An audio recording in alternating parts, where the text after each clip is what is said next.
I hear you.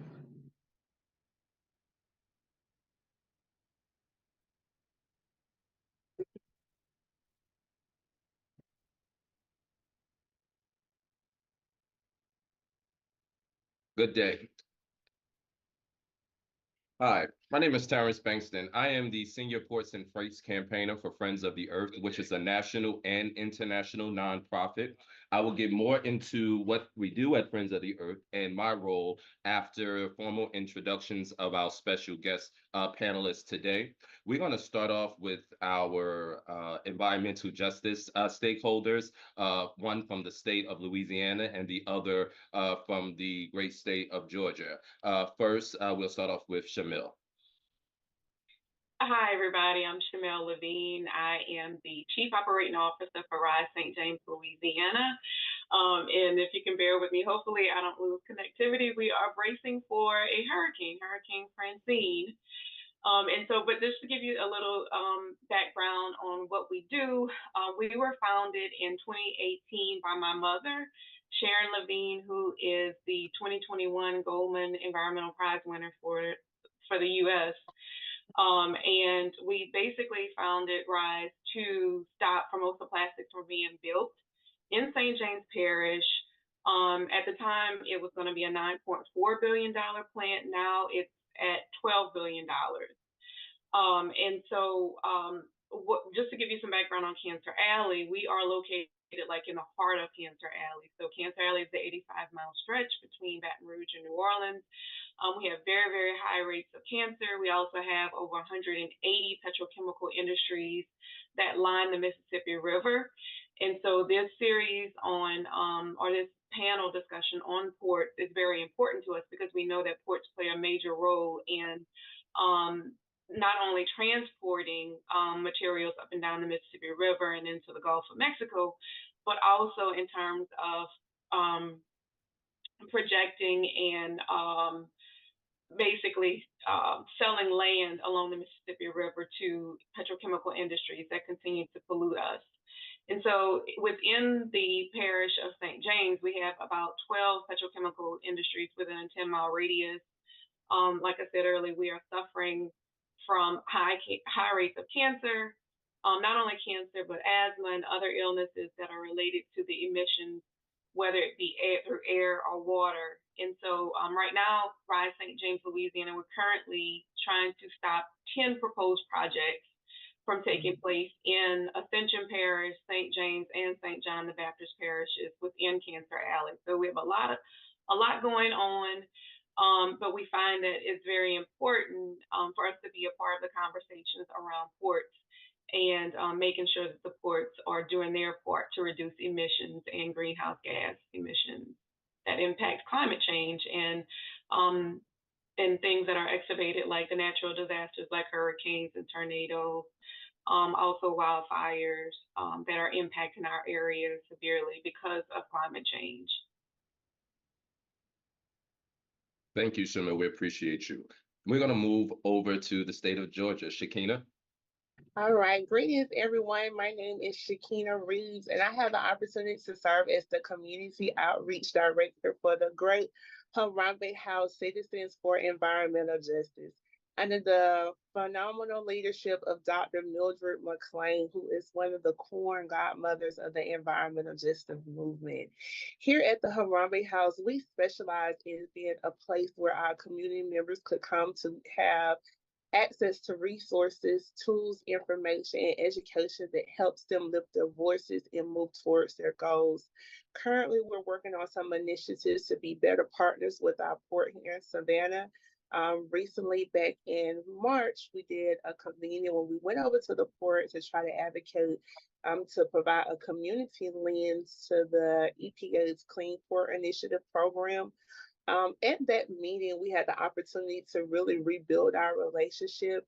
They began to hear us differently. And so now we're moving forward in more of a collaborative effort. Dr. McLean's works actually is from the early 90s, actually, when she was one of the first ones to bring academia, federal, local, state agencies, along with small community benefit organizations to understand that it's going to be a collaborative effort in us Harambeing, which means pulling together our resources to push our efforts forward. Currently in Savannah, we're dealing with gentrification in a major way. We actually have a HUD development, Yamacraw housing, that is looking to be demolished by the city. They have violated certain things under HUD, so that gives us some time to work to be in better partners with that. Air quality is very horrible in Savannah. It's one of those things where you can actually smell the city before you get there. And even though the port isn't in direct control of that, they definitely influence it. And it has been the port's influence that brought different businesses to the city of Savannah that have left. And not only did they leave, they left behind their equipment that makes it hard when you're talking about relocating communities and building up, when you have all these contaminants here, and we have to talk about the cleanup process and who's responsible for that. So our goal at the Harambe House is to build the capacity of the community members to ensure them that we have the power, and collectively, if we work together, if we're at the table early and often in the conversations, that we can make a change. I'm so excited to be a part of this conversation because it's with conversations with partners like yourself, and it's on a call that has helped advance our work. We all have something that we can bring together, and it's through our, once again, Harambe, and we're able to push forward and see greater results. So thank you so much, and I look forward to the conversation. Thank you, Shakina. We're going to go over to the West Coast with our associate attorney for their California office representing Earth Justice, which is a national-based organization. Katrina? Hi, everyone. It's great to be here. My name is Katrina Tomas. I'm an attorney at Earth Justice in the California Regional Office based in the San Francisco Bay Area. I work alongside community organizations and environmental groups in West Oakland to advocate for cleaning up operations at the Port of Oakland. West Oakland is boxed in by 3 different freeways and the port itself, and pollution from both trucks and ships continuously bombards the community from all sides. Port operations have contributed substantial pollution to West Oakland, which is one of the most pollution-burdened areas of the entire state of California. And given this longstanding history of treating West Oakland as a sacrifice zone and dumping ground for polluting freight activity, community groups and residents have organized for decades to fight back and clean up port operations. Groups like the West Oakland Environmental Indicators Project, a local resident environmental justice group, has been at the forefront. And about a decade ago, our legal advocates joined that fight, and we have been working alongside the Environmental Indicators Project and other community members since then to help secure policy improvements, advocate for electrification, and help form a collaborative advisory group for the port. I'm looking forward to this conversation and discussing more about these efforts. Thank you, Katrina.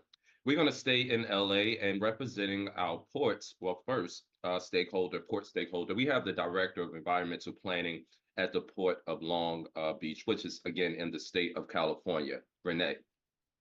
Thank you. The Port of Long Beach, if you don't know where we are, we're right next to the Port of Los Angeles. We are the 2nd busiest port in the US. We were also the first port in the country to adopt a green port policy back in 2005. This was a comprehensive framework that we pulled together to address our environmental impacts and our community impacts. And then we teamed up with the Port of Los Angeles, which is our sister port. We're all one complex. The following year in 2006 to adopt the Clean Air Action Plan. And that plan had very specific strategies for how we were going to reduce our air emissions and our community impacts over the next decade. Most recently, we amended that plan, and we included for the first time goals to reach zero emissions. So Port of Long Beach, along with Port of Los Angeles, we have a goal of 100% zero emission terminal equipment by 2030 and 100% zero emission drayage trucks by 2035. These are very, very ambitious goals. And right now we're sort of in the thick of it, working with our terminal operators and our other maritime partners and technology developers to make sure that we can make this transition to zero emissions. We also recognized at the Port of Long Beach that it was going to take a while to get to zero emissions. In the meantime, the community was still suffering the impacts of port operations. So several years ago, we developed a community grants program where we provide funding to community-based organizations for projects that help to mitigate the impacts of port operations. So things like health programs to reduce the impact of asthma, air filters in classrooms, trees, noise berms to sort of shield from some of the noise impacts of port operations. So that was a voluntary initiative. The port has set aside $65 million on that program to provide funding directly to community organizations to help mitigate those impacts. Very excited to be here today. I'm sure we'll be able to provide a lot more details as we get into the discussion, and very much looking forward to hearing from the representatives from community groups and ports from all over the country. Thank you. Thank you, Renee.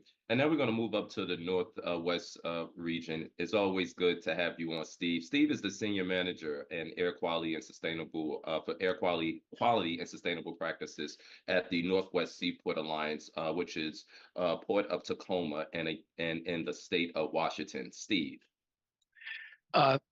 Thanks, Terrence, very much. Yep, Steve Nicholas. I lead the Air Quality and Sustainable Practices program and team for the Northwest Seaport Alliance. The Seaport Alliance is actually the cargo shipping partnership between the ports of Seattle and Tacoma, formed in 2015 to jointly manage the cargo operations in both of those seaports.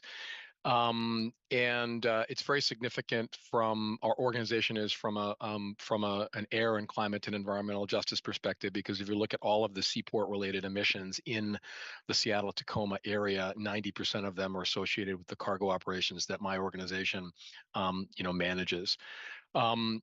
I lead a team of 4, soon to be 5, and kind of similar to what you heard from Renee, we do a lot of work in close partnership with a very wide range of internal and external stakeholders, including near-port community organizations, all in service to our goal, which is to get to zero emissions across all seaport activities by 2050 or sooner. That's a goal that was unanimously embraced by our 10 elected port commissioners in April of 2021. And we'll get into the details, I know, as we go, but I just want to say I'm really quite honored to be invited to participate, in this symposium and on this panel. The Alliance takes its environmental justice advancement responsibilities very seriously. We know that many, if not all, of the communities that live really close to our cargo terminals are already experiencing significant environmental health disparities. We've got something called the Environmental Health Disparities Map, here in Washington State, similar to the equity mapping tools that many other, the federal government and many other communities have. And I think they all pretty much show the same thing, which is that, again, most, if not all, of the communities that live really close to the terminals where a lot of the emissions are occurring, port-related emissions, are already experiencing environmental health disparities. We know that. We also know that we are an important part of that equation and need to be an important part of the solutions. And so, just really appreciate this opportunity to engage in this conversation and meet so many people who are doing really important work in this realm across the country. So, thank you. Thank you as well, Steve. And so I want to thank those who are online joining us again today, as well as our panel. I did mention earlier, my name is Terrence. I am the Senior Ports and Freights Campaigner for Friends of the Earth's Oceans and Vessels program, where I direct organizing and coordination and other advocacy efforts, particularly in the Mid-Atlantic, Southeast, and Northwest regions. And part of those campaigns, or the center of those campaigns, the goal is to reduce air pollution from port and freight activity.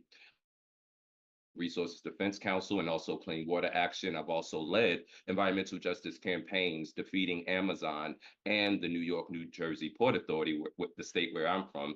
I also serve as the New Jersey Environmental Justice Representative on the New York and New Jersey Harbor and Estuary Management Committee. In terms of today, as you can see, we have our environmental justice groups and also ports represented. Port communities are subject to disproportionate health risks due to air pollution from port operations throughout the United States. Ports have continued to grow along with the shipping sector without adequate concern for reducing overall air pollution caused by unsustainable freight and shipping practices. The biggest offender is soot, and this is where environmental justice comes in. Soot pollution due to emissions is in port communities, especially around places like Elizabeth, New Jersey, Newark, New Jersey, Brooklyn, New York. For LatinX residents, particularly, the exposure to soot pollution is 75% higher compared to white Americans. And for Black Americans, the risk of dying from soot pollution is the highest, with a rate of over triple that of white Americans. This data can be supported by the Union of Concerned Scientists from a study in 2019 and also from Industrial Economics Incorporated Report 2022. I'll put that information online in the chat. The passage of the Bipartisan Infrastructure Law, and this is where our ports come in, and the Inflation Reduction Act, IRA, creates unique opportunities for billions of dollars in federal funding to support port emission reduction efforts. Though these efforts have not been prioritized historically, so many U.S. ports are unfamiliar with applying to large federal programs for green port infrastructure. Many ports also do not have an environmentally progressive culture, as they typically lack sustainability directors, decarbonization goals, emission-reducing implementation plans, or emission inventories. And so today we have environmental justice groups who are working in their local communities and throughout the state in some cases, under great leadership to help advance environmental justice, not just locally within the community, but also within the walls of the port. And then we have ports represented as well.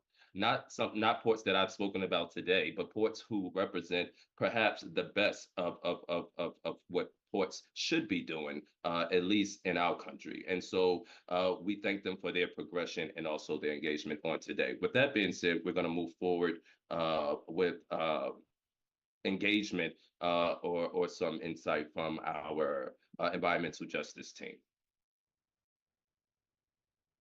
So first, I would like to start off with Shamil and Shakina. I'll ask Shamil to go first.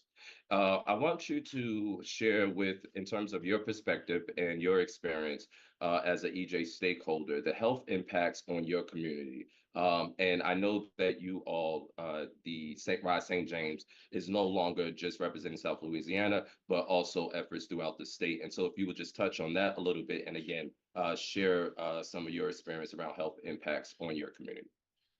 Yeah, thank you, Terrence. And I'm glad you mentioned the soot pollution, because what we've experienced throughout Cancer Alley is the particulate matter pollution coming from the docks, the ports, the terminals, the rail activities, because the railway runs parallel to the Mississippi River. And so we're getting it on both sides. So in terms of what we're impacted with is a high concentration of particulate matter being emitted when the ships are docking, when they're moving their products on and off the ships onto barges.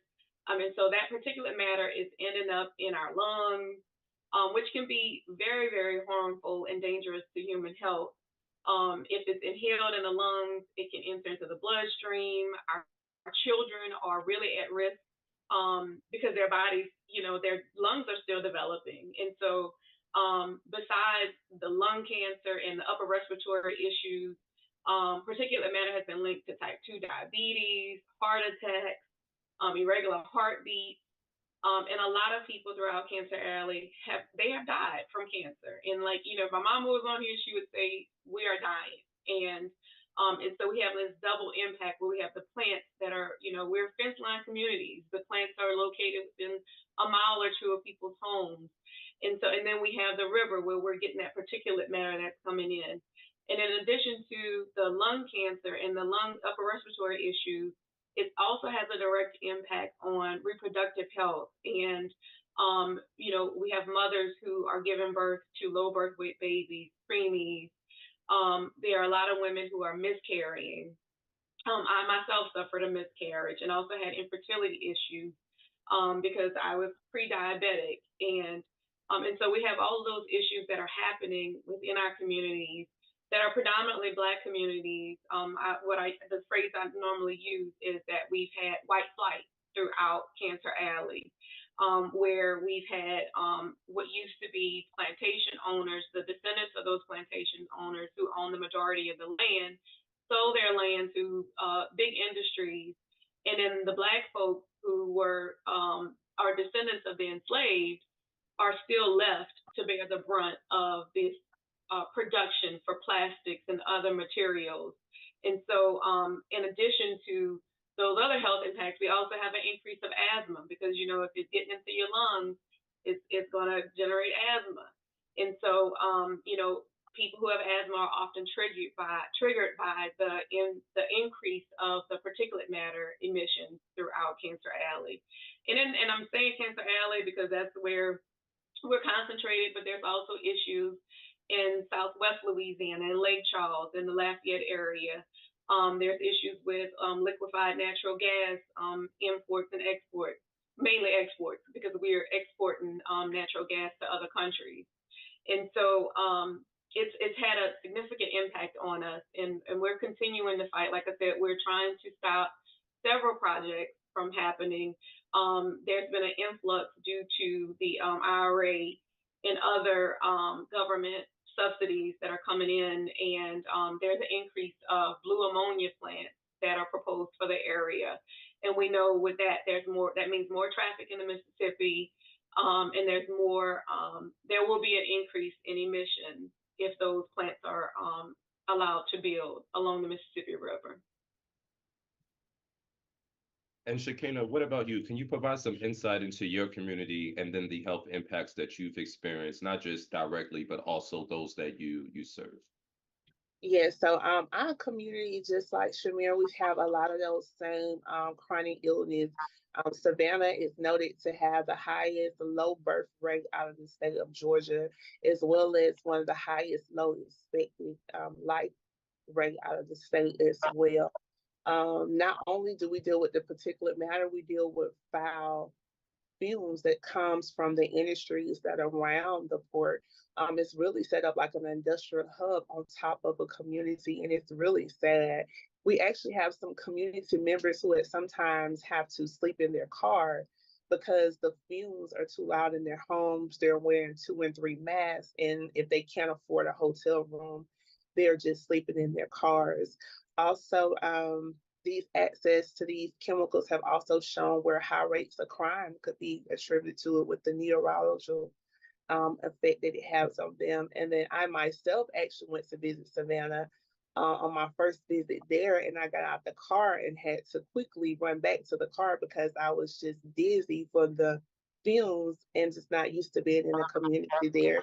We have some seniors who are scared to go outside. If they do answer their door, they have a face mask on, or they have their nose covered. My children, when I have to visit Savannah, they're actually scared. They don't want to get out the car because they're just afraid of, you know, inhaling the air and what is the long-term impact that they could have on them.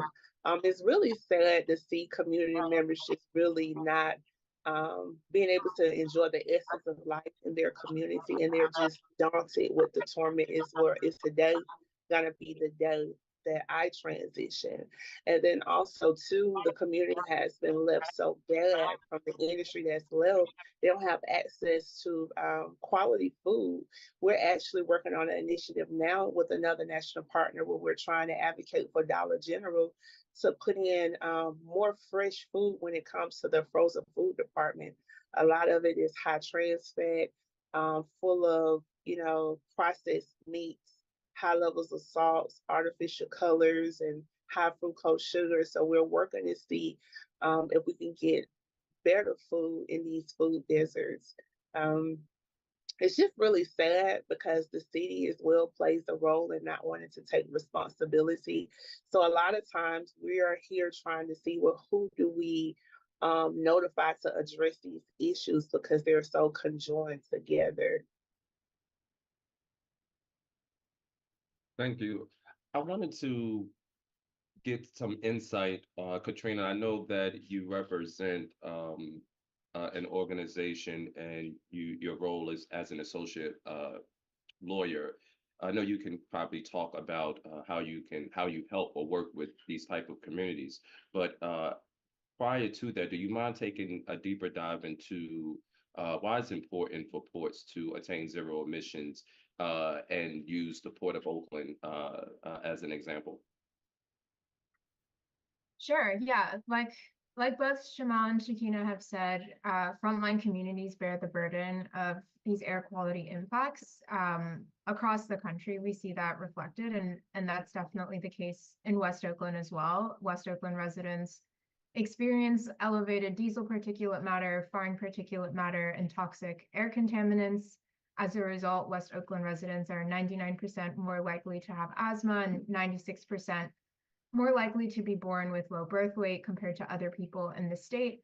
And even at the regional level, half of new childhood asthma cases in West Oakland are due to traffic-related air pollution. And you can compare that to 20% of new childhood asthma cases in just nearby, more affluent, wider neighborhoods in the Oakland Hills that are further away from the ports, further away from these freeways. So reaching electrification and cleaning up port operations is really a public health issue, and failing to do that continues to endanger the lives of residents on the front lines of this air pollution crisis.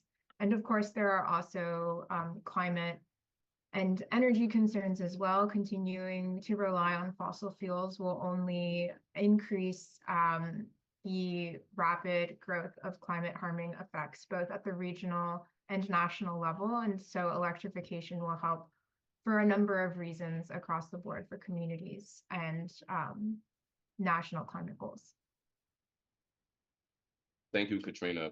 I want to circle back on community engagement before we bring in our port stakeholders and talk a little bit about what has worked in your community, what has and what hasn't worked well in terms of community engagement with the ports. And then if you have examples, I'll turn to Katrina, Steve, or Renee of examples, which I'm sure Renee and Steve does, of perhaps what's working well in the communities that you work with.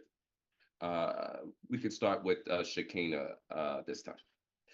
Okay, well, so back in March, as I shared, we had a port convening where we took about 25 delegates with a mix of community president, association leaders, community members, potential elected officials, our staff, and then students from our workforce development program.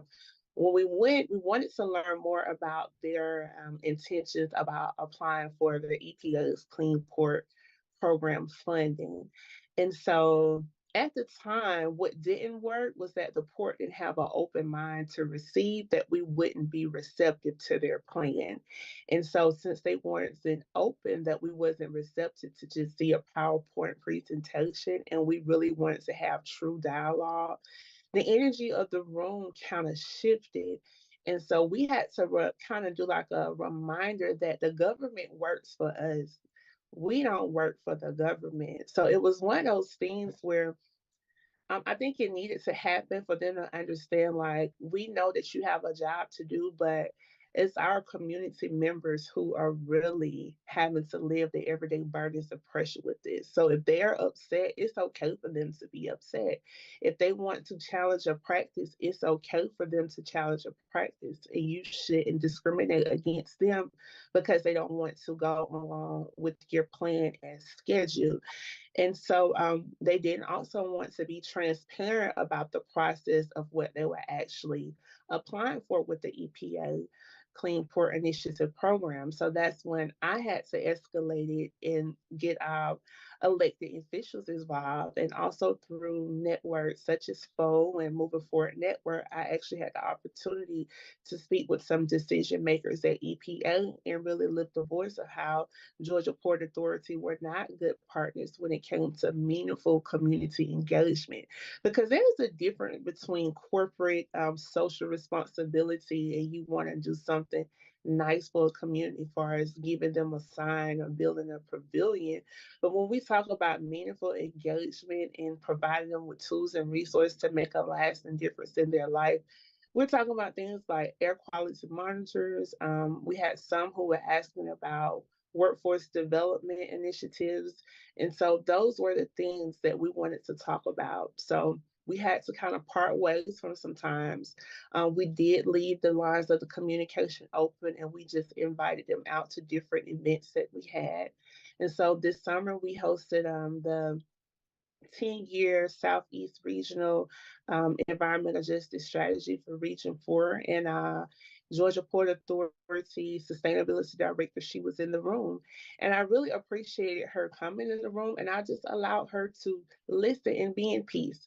I didn't bother her because I didn't want her to think it was anything personal with me, that I had a job to do as well. And it's my job to make my community members feel comfortable in voicing their concerns. So in the room, she was able to be educated on another level that she might not have had the experience of knowing prior to, because we all don't know everything. We all have to be willing um, to listen and learn from one another.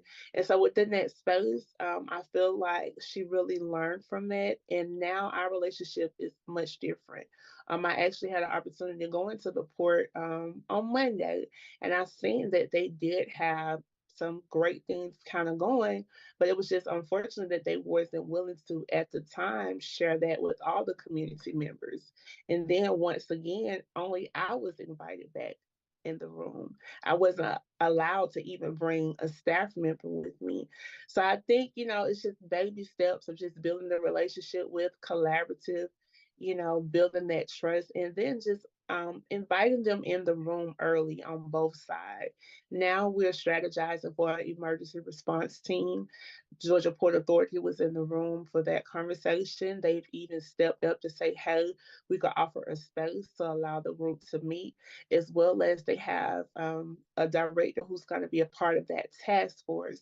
So I strongly just think that us being able to show them that, okay, you have to listen to us. Like, you can't just push us to the side and we're not taking what you say as if it's the final word. And at the same time, when you respect us, we want to respect you too, because we understand we're in this space because of people in general. It's a supply and demand thing. So we have to find a way to work together where we can lessen the burdens on the frontline community members as we try to provide the needs of the global economy in a whole. So being open to listening, respecting one another, and then just knowing about what's out there to help us. I came on with Harambe House in March as well. So this has been a fast learning curve for me. And it's been the support of my national partners, such as Friends of the Earth, Moving Forward Network, and those such that has allowed me to really catapult to this space. So I really think the benefit of small organizations working with the big greens and just those agencies who are out there that's willing to pour into provides a lot of help as well. I just recently learned yesterday in the Environmental Justice Academy that I attended at Tennessee State, well, Tuskegee, my apology, that within NEPA, there's the environmental assessment and the environmental impact statement that has to be there when you are using federal dollars. So here, there is another leverage that we could ask for. Where's your environmental analysis? Where's your environmental impact statement? Where do you have that? If you move forward with this project, it's going to displace this sensible population that's already living in a community that has been gentrified, and no one can afford the rents here. And so we're very excited anytime we come against a problem because there is an opportunity. It's just the fact that we can't control the life expectancy. And so even though we want to be nice, we still have to be firm as well in what we do, because time is of an essence and we can't wait 2 and 3 years to make a decision on some things and then take another 2 to 3 years before implementation. Shamel, what about you and your experience with the Port of NOLA or the Port of South Louisiana, or both? And then Renee, Steve, if you could provide some insight in terms of your experience as port stakeholders working with the community. Yeah, so Terrence, I was listening to Shakina and how far they are in terms of community engagement with their support where she is. And we haven't, I mean, well, the Port of New Orleans has been way more receptive than the Port of South Louisiana, which covers St. James Parish, St. John, and St. Charles parishes, which is the heart of Cancer Alley. And so like I said, we've been able to contact the Port of New Orleans, and we did a tour earlier this year of the Port of New Orleans, had a meeting with Friends of the Earth and some other folks. But in terms of the Port of South Louisiana, not so much. They have not engaged with us at all in terms of community engagement. We're not even sure if they know what's really expected of them in terms of community engagement. When we learn about projects that are proposed for the area and land that they're selling, we literally have to go to their website to look for different things, or we see it in the newspaper where they've sold land and a new industry is proposed to be built on that land. And so one of the things we have done is we have this program called Rise St. James University. So last year we did a 6-week course where we tried to educate the community about the ports and the roles that the ports play. Terrence was one of our speakers on at least 2 sessions last year, and we're hoping to do that series again. We're also planning a convening sometime in December to engage with both ports at that time. But in terms of Port of South Louisiana, we have not had any meaningful engagement with them. So I'm hopeful, and I'm glad to hear about the community engagement in other parts of the country. I want to go over to Renee and Steve and hear from them. And then Katrina, if you have any experience that you would like to share in regards to the Port of Oakland and community engagement, I would like to circle back to that as well. Renee? Yeah, it's a great discussion. And both Shakina and Shamel hit on a number of points that we have learned here at the Port of Long Beach over the last 20 years of trying to do this work better. I think, Shakina, you were the one who mentioned transparency. And that is something that we've heard loud and clear from our near port communities. And so here in Long Beach, we do an annual emissions inventory where we track all of the emissions associated with the port. All of those reports are up on our website. If you go to the port website, there is so much information that's up there, studies, reports. We are a public agency. We have nothing to hide. And so we believe very strongly in getting the information to our near port communities and organizations that are impacted by our operations. I think we've also learned, here in Long Beach, we've recognized that community engagement, there's not a one size fits all approach, right? Like different organizations need to receive and give information in different ways. And so we have a number of ways that we interact with the community. Our least favorite, and my guess is it would probably be the least favorite of the community and environmental justice organizations too, is, the typical, let's do a workshop. We come in, we give you our highly scripted presentation, you get your 3 minutes of public comment, and then we all go home. So yes, we do those at the Port of Long Beach, but I would say that the opportunities for engagement where we really feel like we get the most out of it are more of these informal dialogues. So one of the things that we do here in the environmental planning division at the port is we have a monthly meeting with representatives from our near port communities and environmental justice organizations. We basically just put time on our calendars. The groups set the agenda. So they come to us and they say, here's what we want to talk about. And we make sure we've got the right experts in the room. And it really is a dialogue. There's nothing scripted about it. We get the chance to be really honest about some of the challenges that we're facing. Getting to zero emissions is not going to be easy. It is the biggest technological transformation in this industry since the invention of the combustion engine. So it is not easy. And we find that when we just sit down and we really talk to our community partners about it, like they get it. And we suddenly become very solution oriented instead of just, dwelling on the problems, right? It's like, here's all the challenges we're facing. Here's what we need to do about it. We need to look at workforce development programs, because that's a huge issue, right? Training for zero emissions. We need to look at how we mitigate impacts on the community while we get to zero emissions. And we start to have these really, really fruitful dialogues.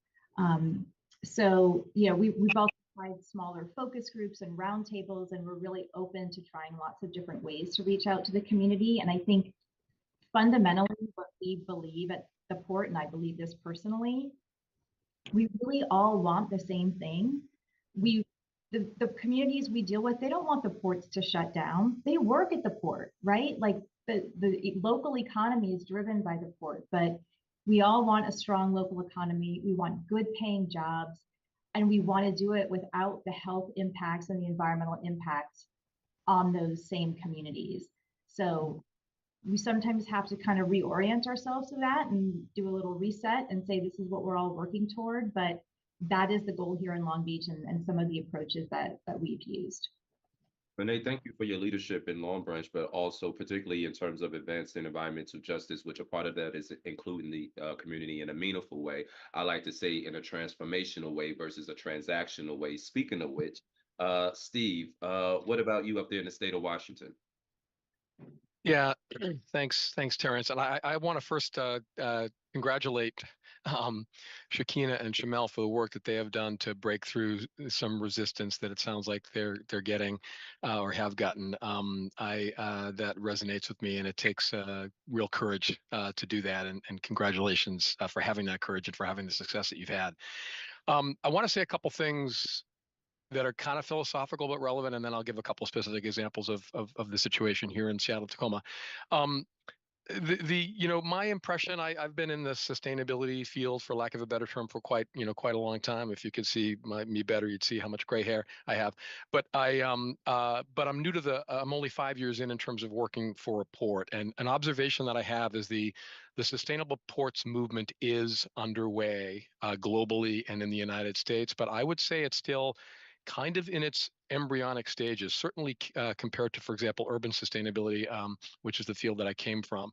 And so I think what's happening is, just to be really blunt, I think a lot of ports have been a little bit late to the and are still in the process of understanding the relationship between their central mission, which is a commercial mission. I mean, most ports in the country are centrally economic, consider themselves to be and are chartered to be economic development agencies, right? They're about facilitating trade, they're about creating business opportunities, creating jobs, et cetera. And I think there's a movement afoot for ports to realize, hey, that yes to all of that, but it needs to be done in an environmentally sustainable and socially equitable way.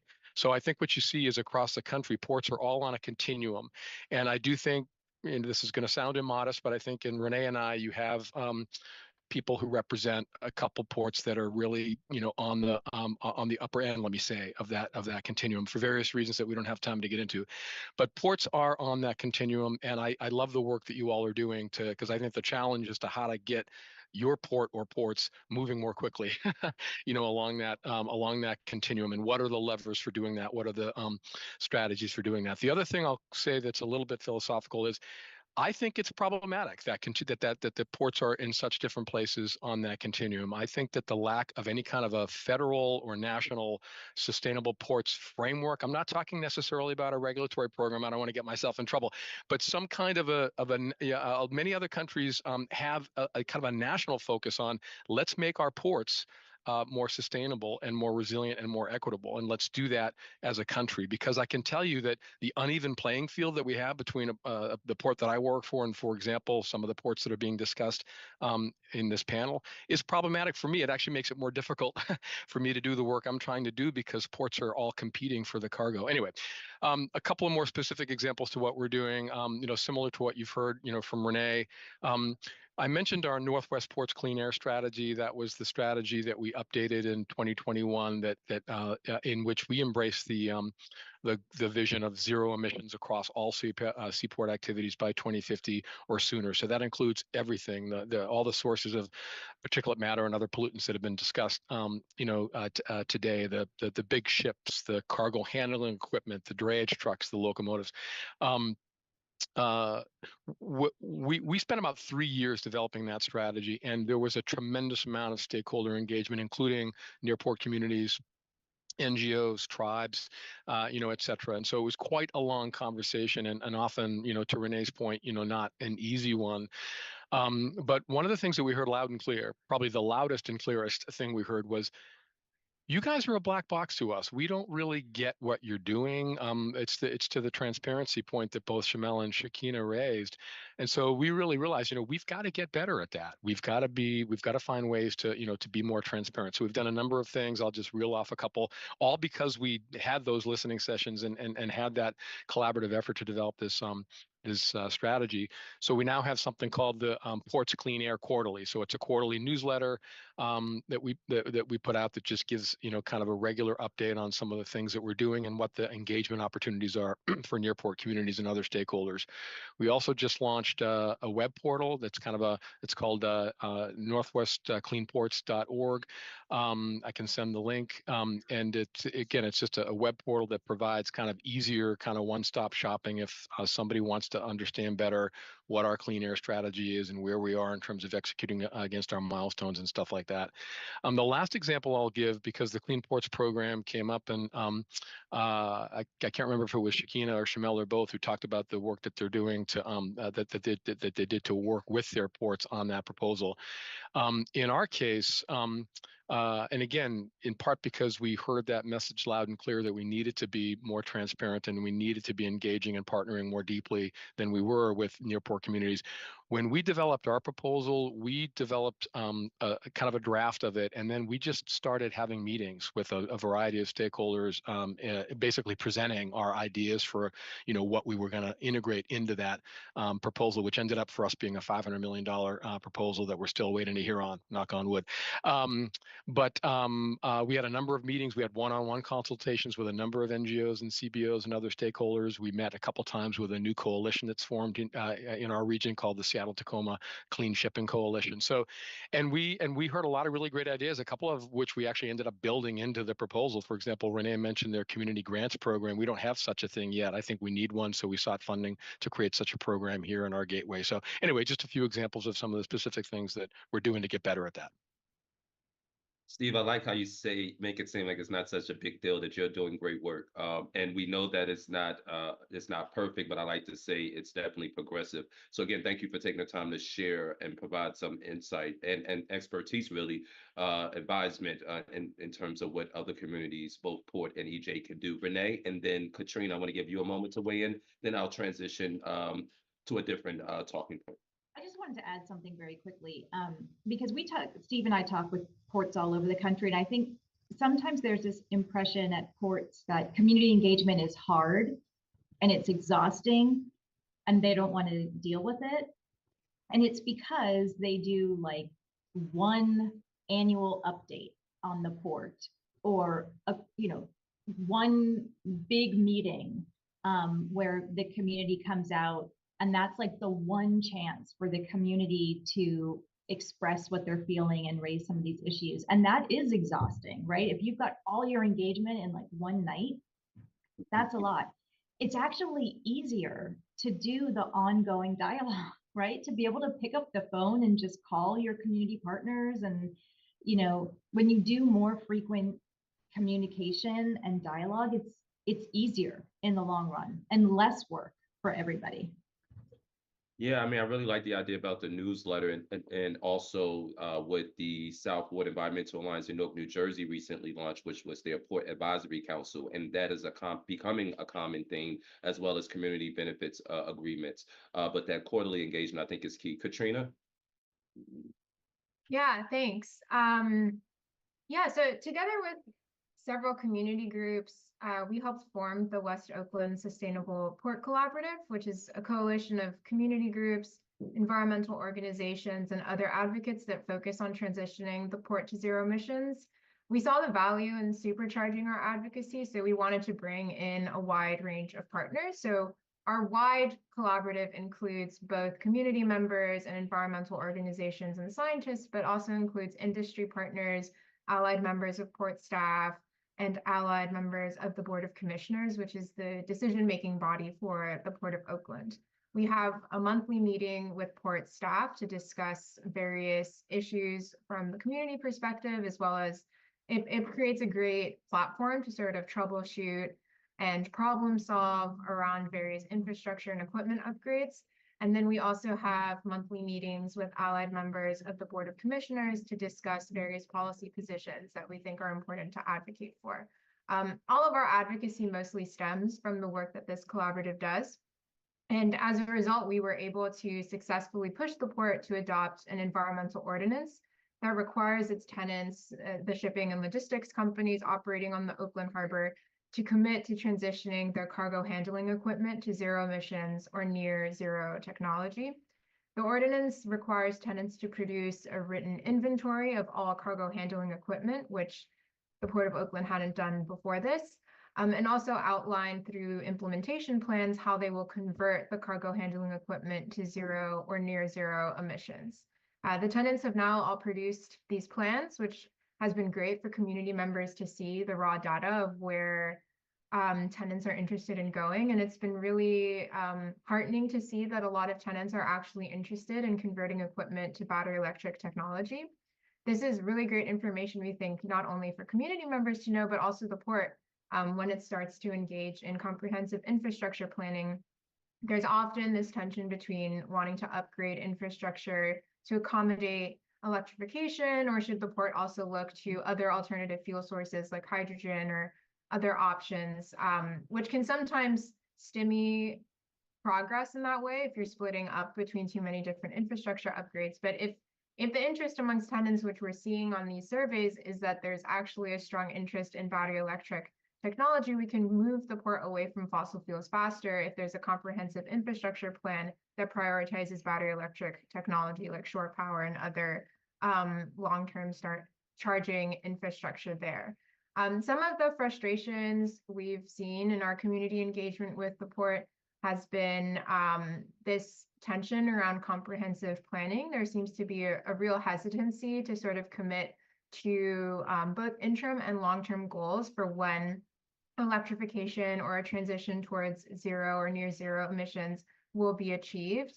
I understand as far as making these firm commitments from the port's perspective, they don't necessarily want to be locked down to a particular date.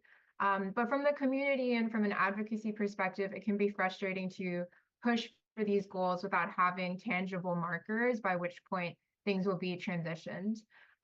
So I know that there are some ports that have a specific target date by which certain emissions will be reduced or certain equipment will be transitioned. And so that's something we'd really love the Port of Oakland to adopt as well. One of the other frustrations we've experienced with the equipment inventory as well has been that the port has excluded drayage trucks from its equipment inventory, which makes it difficult for community members to truly get a grasp of where and how many diesel trucks are operating in the Oakland fleet. And so we're hoping that they can start an inventory for that as well. And then the last frustration we've seen is, although we have a lot of efforts and are really heartened by the port's interest in community engagement, the port is still simultaneously pushing expansion projects that are detrimental to air quality and community health. And community members have continuously pushed back against that in various administrative processes around environmental assessments and environmental impact statements. And so we'd like to see more interest and understanding from the port's perspective that the community is not against the port being a business. As Renee mentioned, there is a mutual interest in having cleaner, healthier jobs for everybody, but we don't want to see port expansion and port operations come to the detriment of community health, which it has done for so many years. We have just under 5 minutes before I would like to transition to opportunity for the audience to ask questions. And Katrina, I'm glad you touched on best practices for port expansion projects, and we might hopefully get a question about that or an opportunity before we end for you to maybe provide some to touch on that a little more. I think that's very important. I wanted to touch on the common and unique keys to your success, Steve and Renee, in terms of both your projects, grant funding. I know there's some unique, outside of just federal grants, there's some unique indicators for LA that other ports won't have. And folks want to know, well, how do we get this done? And so could you talk about funding opportunities and how you actually sustain this type of ongoing community engagement and with a focus that is environmentally justice? Steve or Renee can go. Renee? It all. So I think in terms of like keys for success, in terms of transformation to a cleaner port and better engagement with the community. Steve mentioned this, that, you know, the Northwest Seaport Alliance has a plan that was adopted by the harbor commissioners. I think that is really critical. Same here in Long Beach, our board, which is the highest group of policymakers, our governing board, adopted very firm commitments on reducing our community impact. So it does need to come from top down. You need that support. It has to be, it is not just an environmental division, sustainability division issue. The entire port needs to be all marching to the same drum. So that's really critical. The funding is also critical. And I do want to point out, I would be remiss if I did not point out that here in California, we're in a very unique situation we are in. Our state has taken a very aggressive stance on reducing emissions across the board, has passed a number of regulations that require the ports to change out their equipment and move towards cleaner practices, and has also adopted several programs, including a low carbon fuel standard program, which provides incentives for cleaner fuels, and a cap and trade program that has generated hundreds of millions of dollars in revenue, which has been invested back into clean air projects.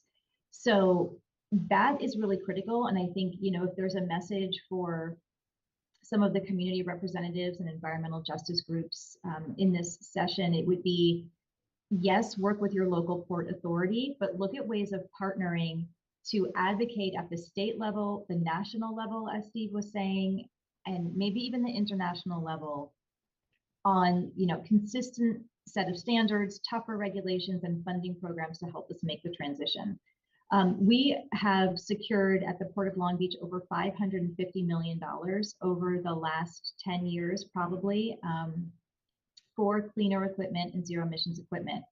Much of this, again, was state funding, which we are very, very fortunate to have here in California. We also submitted a very substantial application to the EPA Clean Ports Program in partnership with a number of our community organizations. So we're very hopeful that we get that. But just to put it in perspective, and I know we're talking a lot about zero emissions, it doesn't always have to be zero emissions, but you know, the yard tractors, which are sort of the workhorses on the marine terminals, a diesel yard tractor is $150,000. An electric yard tractor is $500,000. That doesn't even include the infrastructure, the charging infrastructure. So these are significant costs. And in these early years of zero emissions, where we're trying to make this transition, we absolutely need those government subsidies. And we work very closely with our community partners here in Long Beach to do joint advocacy, where we go to the funding agencies together and we say, please, if this is important, we need to get some subsidies in the near term to help get this transition off the ground. Minute and a half. What's that? Any comments from Steve about a minute? Yeah. I can say that I thought about this question independently from Renee, and I came up with exactly the same too. So I do want to quickly, reaffirm those. And it's really to the point that the excellent point that Katrina made about. And again, not casting dispersions on any other ports, but the comprehensive approach, in our case, the Northwest Ports Clean Air Strategy, and having the governing body embrace that, there's just no substitute for it, because that creates the entree for us to do this work. In our case, our governing body is 10 elected officials. That's really key. I mean, ports have different governance structures. That's something everyone needs to really look at. What is the governance structure, and how do I influence that governance structure? In our case, we've got 10 port commissioners.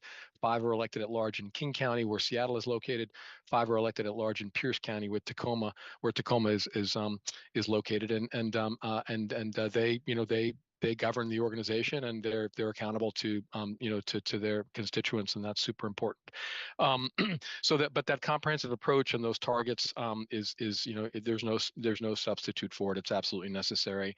And then the funding is necessary too. I'll just put a little bit of a finer point on that. And I know this can come across as whining and come on, you guys can afford it, but the reality is that most ports are landlord ports. We don't own and operate hardly any of the vessels or vehicles or equipment that are producing these emissions. And so and the hard reality is that these cleaner vessels, vehicles, equipment, fuels are significantly more expensive. I'll use the drayage truck example because Katrina brought the drayage trucks up as well. We've got about 5,000 drayage trucks serving, providing cargo hauling, i.e. drayage services in and out of our terminals in Seattle and Tacoma.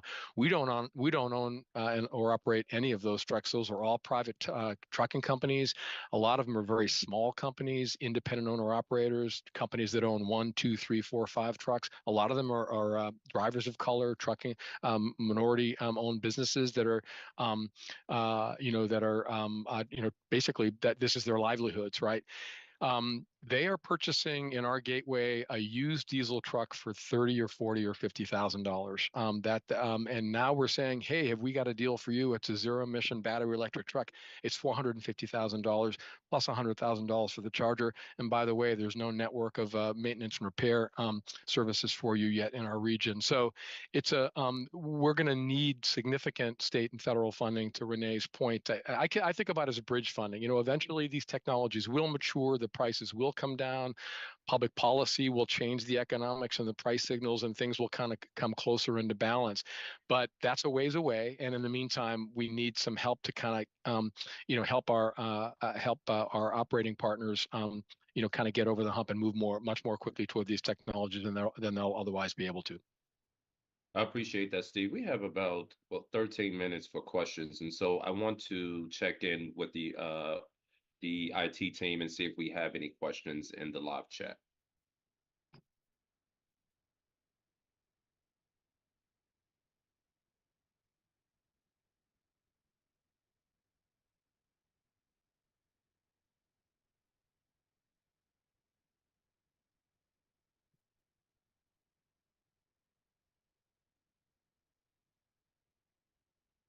I want to circle back to Katrina. You talked about port expansion projects here as point that you wanted to present to the audience.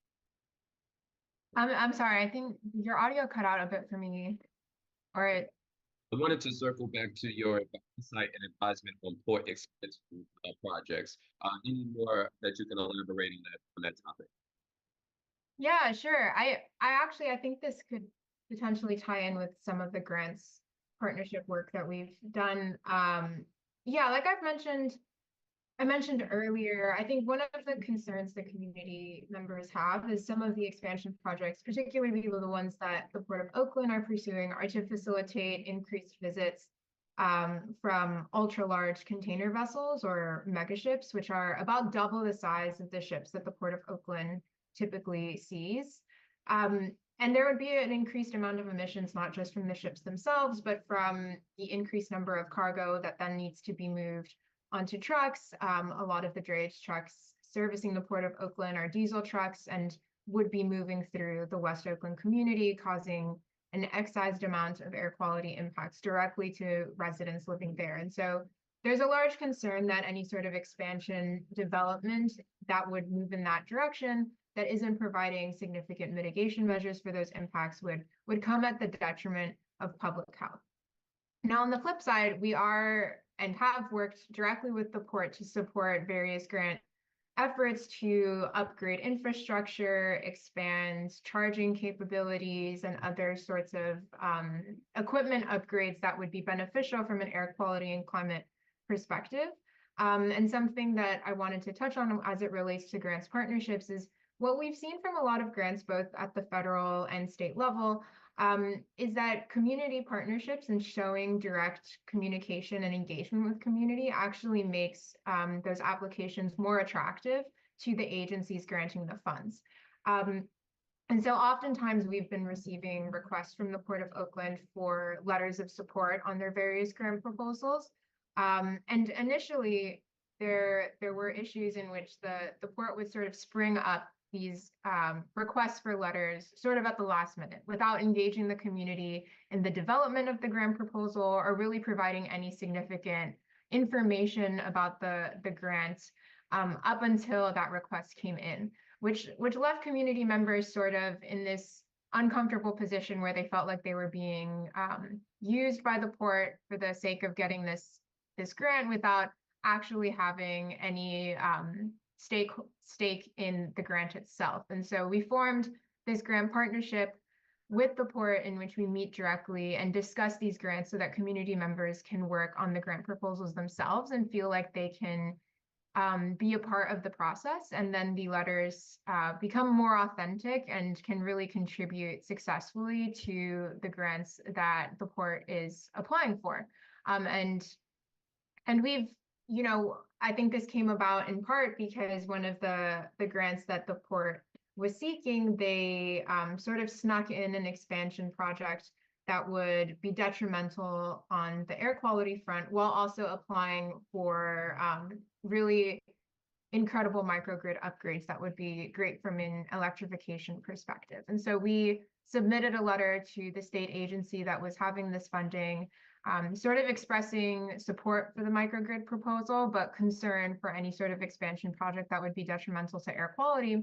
And the agency responded in only providing grant funds for the microgrid project and not for the other half of it, which I think is a really big testament to the fact that community engagement, particularly one that is authentic and that takes to heart expansion being a potential detriment to air quality, really pays dividends for ports and can really help ports secure or not secure particular funding for their improvements. Thank you for that additional insight, Katrina. We do have a question from the chat. Any success with ideas about working with Class 1 rail companies? I don't know, Renee, Steve, you could comment on that.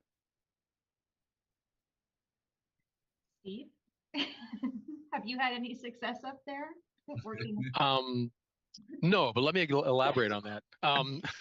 No, it's a really great question, and as this is, I could tell that Renee and I were going to be pointing fingers at each other on this one.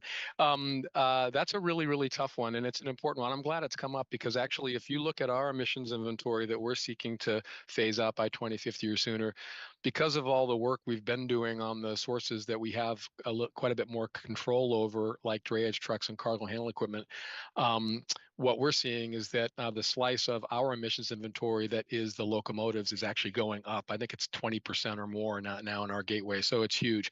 We have almost zero control over that.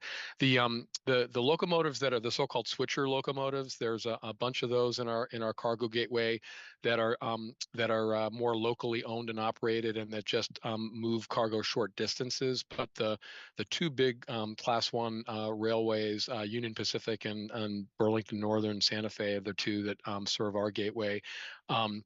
We have they're national companies.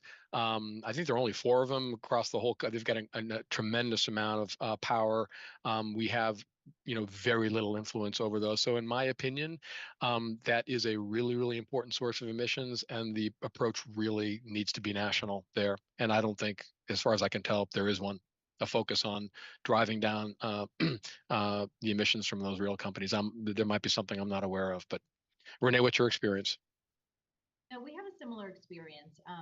I will say we have a switching line here in Long Beach and Los Angeles, as Steve was alluding to, these sort of smaller operations where the ports actually have a contract with a locomotive company to do that. And we have used that contract to require our local switching operation to upgrade to cleaner locomotives. And they're actually pilot testing a battery electric switching locomotive right now. So I think for us, our hope is that if we can test some of this with the rail operator that we do have a relationship with and can exert some control over, maybe we can help to accelerate the adoption of that technology with the class ones. The other thing that I would point out, and Shakina kind of alluded to this, we hear a lot from our near-port communities about the impacts of rail yards, just the noise, the emissions. We've got areas in Long Beach, West Long Beach, where homes are built almost right up to the gates of a rail yard in the community. And that's not something that the port has control over. It's a land use issue that is the city, which is not really the Port Authority, but cities making poor land use decisions really puts residents in conflict with these industrial operations. And the port has voiced this, like, don't build homes here. Like, this isn't a good place to put homes. So that's a conversation that we need to be having with the cities and the agencies that oversee some of those land use decisions as well. So we've had some conversations there around rail yards themselves. Well, still we'll take maybe 1 minute, Steve, or Renee's another ports question, and then we'll close out. But still in the subject matter of trains, the question from the chat is whose long trains points of destination are ports, and whose runs off of diesel, I believe is what the intent of the question is. I'm sorry, what was the first part of that, Terrence? They asked about long trains points of destination. I was a little confused by the beginning part of the question, but they're asking about, I guess, these the long trains and whether or not yours, do you have experience with that, whether or not they run off of diesel? I can take the first crack at that. Yeah, I think what Renee and I are both trying to explain, there are a small number of what are known as switcher locomotives that tend to be more locally owned and operated, similar to the situation Renee described. We've got it's actually a part of the city of Tacoma Rail, that provides a lot of those services, and we do have a direct relationship with them, and they are moving in this direction. In fact, they've got 2 all-electric locomotives coming into the gateway soon, and they won federal, I think, Chrissy, a federal grant to help make that happen. But the long haul trains, the so-called class 1 rail lines, and again, for us, that's Union Pacific and Burlington Northern, they're taking the cargo the further distances, right? They're taking the cargo to Chicago and wherever it's going, across the country. And I frankly don't know how much where those 2 companies are on their own kind of sustainability continuum, and whether they have any lower emission locomotives, in their fleet. But I have the sense that they're not very far along that continuum, and that most of the locomotives are still running on diesel fuel. Renee, you may know more.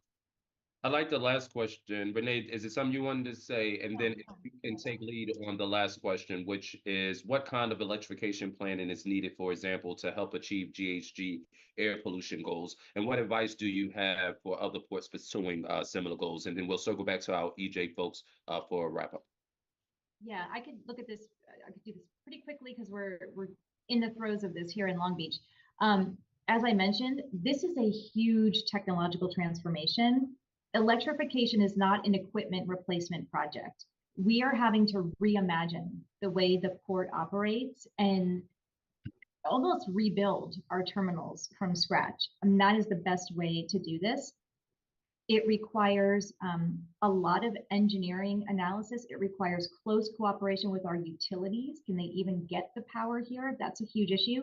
So it will take years to transform these ports to zero emissions.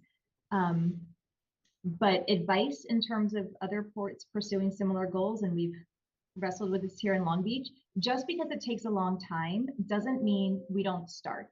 We have to start now.